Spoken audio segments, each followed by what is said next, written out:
Alright, which one of you is going first? What do you mean? Oh, you know exactly what I mean. Thank you to our final patrons, Strawbones, Redden4765, Midnight Gemlord, Artgoon, and Sean. Now, we're having this breakdown / discussion on how the 7 deadly sins may end up 7 dead sins.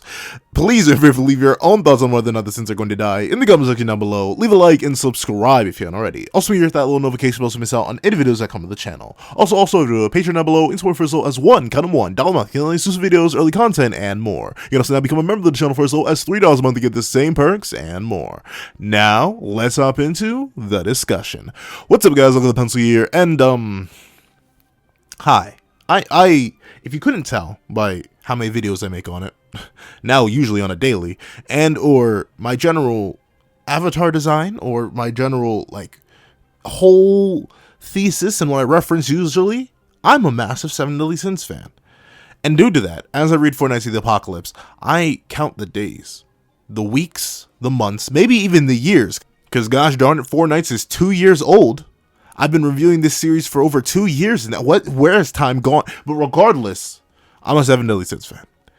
And thusly, I know, beyond a shadow of a doubt, because they're not the main characters anymore, they're all slowly but surely going to get axed off. But now the question is, when and where? So let's talk about this. The thing is, right, I've been seeing some discussion around the community on whether or not Nakaba will actually go down the traditional sequel series route and just and go through the entire cast and just start popping them one by one, starting with minor characters, then going to somewhat major characters, then going to major characters, then going to protagonists, right? I was looking around. Some people have been worried about Mael, other people have been worried about the Archangels, some people have been worried about Thetis as a reincarnation of Darieri and stuff like that. There's been a lot of discussion. But for some reason, I've also sensed this, hesitancy in the fandom around the titular characters of 7 Deadly Sins. For some reason, there seems to be this hesitancy on the idea of them ceasing the living.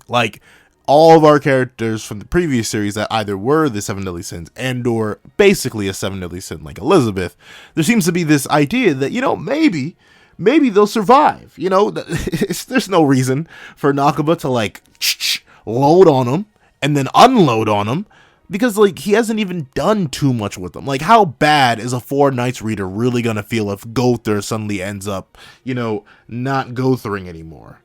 Really, does it really matter? He wouldn't do that. Same thing with Meliodas and Elizabeth, right? We've seen so little of them in the new series. We got Elizabeth for a solid 3 chapters. There's no way Nakaba's just gonna and bang boom bop, boodoo pow, bada bing boom, all over them. There's just no way. King and Diane, we haven't even met them yet. We got 1 panel of them each. Same thing with Bond. Shoot, throw Elaine in there too. There's no way these characters are going to go out like that, considering what Nakaba said about Four Nights.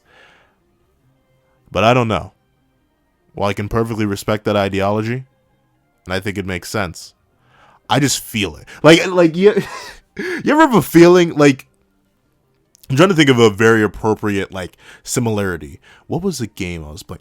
So, there was a specific time where I was playing through a little something called, you may know this game, it's not too major, a little something called Fire Emblem 3 Houses. I was playing through the game. I was on my first playthrough. I was loving it. But for some reason in the back of my brain, I felt that X character was just going to have to go. I couldn't tell you why. I'm technically not too deep of a Fire Emblem fan. I've only played every single game since Awakening, and I haven't even played Echoes. So technically I haven't even played every single game since Awakening. I got into the series on Awakening like a whole bunch of other people. I've just been playing the game since. I have Engage right now, and I need to play through Engage right now. I also got a feeling about a character in that game, but once again, I'm not even past the first chapter. I've barely gotten past the tutorial sections. I think I'm still in them. That's how far I've gotten. I still have a feeling about another character. But essentially, X character didn't necessarily have any reason to go, but for some reason in my heart of hearts, I was just well, you gotta go. There's no way you're gonna stay around and we're gonna have a post-credit scene with you. And that character ended up stop the charactering. Let's say that they were not breathing anymore. Around the time I thought they would be breathing anymore. Legitimately, it happened, and I was yeah, Yeah, it'd be like that. It'd be like that sometimes. And that's the exact way I feel about the seven deadly sins in terms of where they stand relative to this new narrative. Like, we know for a fact that they're powerful. Don't get me wrong. Meliodas has come at the clutch and proven that with his raw gains alone, he's definitely leveled up. Once again, unless Arthur was at a non-millionth, a quintillionth, any other fractionary number that you need to think of for the analogy to work, any of that, unless you think Arthur was around that level of strength, base Meliodas running at Chaos Arthur is crazy. Even after post-purgatory, even after the end of Seven Deadly Sins, it's just nutty. Nutter butters. So obviously, the power front isn't lacking. And who knows, Elizabeth could have gotten stronger. We haven't seen her fight yet, but we haven't seen her fight yet. And obviously, I was hoping Mel would be strong, but, you know, base running at Chaos, I didn't think he'd be that strong. So it's not like the characters are lacking on a power front. I'm going to make a whole video talking about how, like, in shonen narratives, you need power to be relevant. Like, whatever your shonen narrative is, the power can vary. Like, it doesn't just have to be raw physical stats, like something like Death Note. Like, there are definitely different ways you can have power within a narrative. Do not get me wrong. However, for Seven Deadly Sins, a battle manga, one of the biggest things of power is literally just your stats. And if Mel is a instant or like a hint at what the rest of the sins are going to be like post power growth or post time skip, yeah, power wise they should literally all be fine. Heck, Arthur himself still considers them threats, even though he literally is the deity who made the verse right now. So power wise, don't get me wrong, I think it would be just fine for them to stick around because obviously they're very, very strong, stronger than what should be a majority of our cast. The only one who's contentious for that is Lance, and have a whole video talking about how, like, annoying Fortnite scaling. But regardless, another video in the works for another time. But power isn't the issue here. That's not why I think the cast will end up getting offed. Even Gother himself, like, he seemed pretty much stronger than he was before, at least in his abilities and diversity of his abilities. Like, Gother seemed pretty cracked, so obviously power's not it, abilities is not it. And in terms of story relevance, once again, these guys are the previous sins. Like, well, they are these sins. Like, they are the previous titular characters. In terms of importance, it's hard to get more important. Sure, you will consistently, and I mean consistently, hear me clown on King and Diane for essentially just not being intertwined in the main plot at all. It is having their own little side love story because it'd be like that and it'd be like that sometimes. Same thing with Gother, kind of just Gothering, along with Merlin, who was just Merlining throughout a majority of the original series, but still, these are titular characters. The series was named for them and their group. So thusly, in terms of importance, it's hard to get more important than that. Like, legitimately, the only character you could argue is more important than them is Elizabeth, and she's essentially one of them. So in terms of just general importance, they're also up there. So they have the power, they have the general narrative importance, and also it's not like they don't have potential for storytelling or character writing either. We have a whole new fresh batch of new characters for them to bond and grow development with and have interactions with. Can you imagine Bond and Percival uniting over the fact that they both lost their respective father figures to things beyond their control, and now they have to fight in a world without them, hopefully honoring their memory and stuff like that? You could have Gother feeling the isolation and misunderstanding that Gawain felt, considering the fact that both of them are pretty much outsiders that are into this new world with strange powers that they can barely understand and control. Well, to be fair, Gother perfectly understands and controls his power, but still, the connection is still there. The idea that you could have someone like Meliodas literally just along teaching his son, giving him lessons now that they're in a more open space and not in the kingdom where they could do damage to other people. The fact that you could have Elizabeth doing the exact same thing with Tristan, having him help him develop his goddess powers and explain how she went from the Bloody Ellie to one of the greatest healers, if not flat out the best healer in the entire verse. You have these stories, you have these narratives that can be put forth with our main cast. Bond and Lance, obviously, these stories write themselves, essentially. I don't have to go into it. But that's the thing. All of this is here. These reasons for their continued existence are valid. The whole pre-context of the story that exists with Nakaba and what he said about Four Knights, how you do not need to read Seven Deadly Sins for you to enjoy it and understand it. All of this leads to the idea that they shall survive. But I think at the same time, all of this leads to me believing that they're going to die. because all of that sadness, all of that potential is just that, sadness and potential. And considering we do have a cast of, right now, 11 characters, adding any more would seem a lot. It would seem kind of difficult for one to write.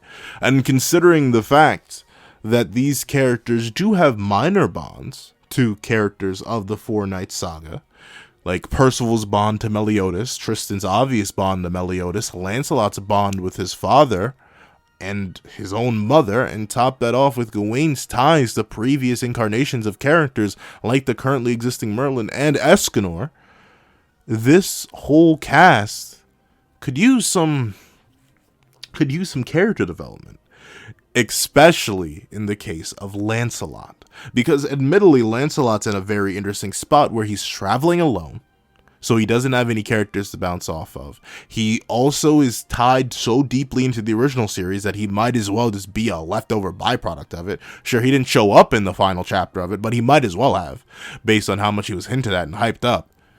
So, with this, him lacking characters to tie to for him to get an attachment to, Guinevere being removed from his narrative, at least for now, and this general story of Lancelot alone, who can we really get him to feel bad for if they just, cease the living? Oh yeah, his pops, his mom. And admittedly, I've seen arguments saying that Bond would be kept alive, but his wife wouldn't be, because Bond's human, right?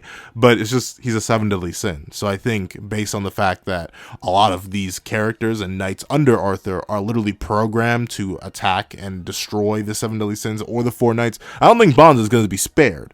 And considering Lance is heading in Bond's direction, and I highly doubt Bond's going to leave the kingdom, just like I really highly doubted and was proven that Meliodas isn't going to leave the kingdom, I don't know. This seems like a good spot for Bond the Undead to just become Bond the Dead for his character development. Meliodas going out for character development. Elizabeth going out for character development. All of these characters are just going to end up in a nice farm upstate for the character development, and I can feel it in my bones. Because, just looking at the pace of the story that we're going at, they're in a super weird spot narratively. Notice how earlier on in the video I talked about how power wasn't a problem. They pretty much all have either excuses or have proven themselves more than valid enough to be potential threats on a sheer girthy power front. But at the same time, because of that, you can't write them with the main cast. You can't bring them along. Heck, we can't even have a Lancelot travel with the main group, because if he does, he breaks all tension. And with that being the case, what are we going to have these characters do? Just sit around in the world? Do you think we're ever going to really sit down and follow them again exclusively for a while? I don't think so. We already have 3 separate stories that we're going to have to follow now with Gawain and Percival's group, Tristan's group, and Lance alone. So do you really think Naka's going to go out of his way and give us entire little mini stories centered around these previous series characters? Me personally, I just don't see it. What I do see is these characters getting what every sin has gotten so far. You get one solid introduction to them, or a reintroduction to them, and we're going to leave them for a while. We're going to go away from them. And then the next time we see them, we may get 1 more, maybe 2 more meetings with them, and then they'll die. At least that's what I think. Gother, who did not travel along with the main group because he knew Lance was there and Lance would protect them. So I suppose that was fine. But he's gone off with his own little demon village now. What are the 2 things that Arthur and his men do not like the most? The 7 deadly sins, the 4 Knights of the Apocalypse, and the secret 3rd non-human races. You're telling me Gother's going to go around just fine with a whole clan of demons? Yeah, I don't think so. Meliodas, what happened recently? Bro met the cast, fought Arthur, showed that he was still a relevant power threat, and then sent Percival off with the one thing that could just easily neg him. The coffin of eternal darkness. And it was just revealed that Camelot now has the power to see the future through Guinevere. So you're telling me you really think Meliodas is going to stick around? Either one way or another, he's leaving the narrative. And it's either going to be through a sealing or through a beating. I don't see him sticking around. Elizabeth still has a human lifespan. She still is partially human, just like Tristan and the gang. But she didn't travel with them. No reason not to. Meliodas should be strong enough to guard the kingdom on his own. It's not like she leaped out and did anything when the kingdom was under attack. That was Meliodas' job. And she could very easily enter Camelot if Tristan can. Being 3 separate races, she should be able to go just fine, but she didn't. Seems strange. Why leave such a powerful potential character behind when there's no excuse not to include her in your quest? Oh, maybe because you plan to remove her from the story. Maybe that would be a good reason to keep her out. I can see the same thing with King and Diane. We're going to meet them. We're heading towards their kingdom right now. But I think we're going to meet them, have a nice, wonderful time, and then they're going to get packed. Preferably on screen, but who knows, maybe off screen. We have their kids. We have King and Diane spiritually and physically and literally biologically. So we don't need them. Just like we don't need Meliodas and Elizabeth anymore. We have Tristan. We don't need Bon anymore. We have Lance. And we don't need Elaine anymore, for we also have Lance. Gother's the only one who's pretty hard to replace, I will admit. He fills a very specific niche that is quite hard to get a replacement for, so maybe Gother's the only one that lives. But I still think he's going to go. Because I feel like it's just the natural progression of things at this point. Like, you can't have them wandering around. The main reason I think they're going to go is, one, because it's literally built into the plot that they're meant to go. Because the 4 Knights of the Apocalypse is meant to be the next group of knights to surpass the 7 deadly sins, at least if the narrative that they've been spinning is to be believed. And also, the 7 deadly sins are, like, literally on the top of the hit list. Like, Arthur's main goal is to them, with Merlin's help. So, I can't see them sticking around much longer because they're at the top of the hit list. They're too powerful to just linger around, because once again, you run into a problem. Where, if a character is powerful enough to do something, and they don't, you wonder why. It's why I kept ragging on Meliodas for not stepping out until Arthur showed up. Sure, was it epic? Was it cool? Was it totally gamer sauce that Meliodas showed up right at the perfect time to defend his son with the perfect time full counter and all that? Yeah. Was it cool that Meliodas sat around and let his kingdom get ravaged and trusted 4 16-year-olds to just take care of it? Also not that cool. Not very gamer sauce of him. And we can't have too many more moments like that. This is Meliodas, one of the most active characters, if not flat out the most active character out of the entire narrative. The whole plot of the original series happens because Meliodas is an active character. You can't keep him passive. You can't keep him sitting around. It's just not something that makes sense with the character established. And even with the character established in 4 Knights, now we have the new problem of him sitting around and doing nothing when he's fully capable of doing things. Sure, he can't enter Camelot. And once we get to that point, I believe if Meliodas is still alive, then we may have no reason to get rid of him. If we somehow find a way to Camelot and Meliodas is still breathing, then he's good. Because there's no reason to execute him from that point on, because what's the point? Like, what is he going to do now? He can't enter Camelot. But Elizabeth? I can see her getting off. She could enter Camelot. Same thing with Bon. Maybe King and Diane could live. Who knows? But I feel death approaching them. And it's in the shape of a very big bad wolf. No, I'm kidding. But regardless, it's that general wondering, right? It's that general feeling of not just, their previous series characters, so they have to die. Like, that's just previous main characters, they have to die. Maybe this is just like the Legend of Korra and Avatar thing getting to me, where it's like, everyone's dead, or old, or just dead. And that's the case with some characters in some sequel series. Like, look at Boruto. Boruto kept Naruto around for a long while. Keyword is a long while. But regardless, we have this situation where we have this set of characters that does exist, but cannot be main characters anymore lest they break the plot, and are all perfectly primed.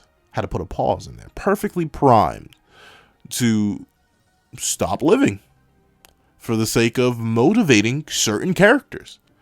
And sure, if Gother gets put in the pack, I don't think anyone will really care. Like, they literally met Gother right there at the end.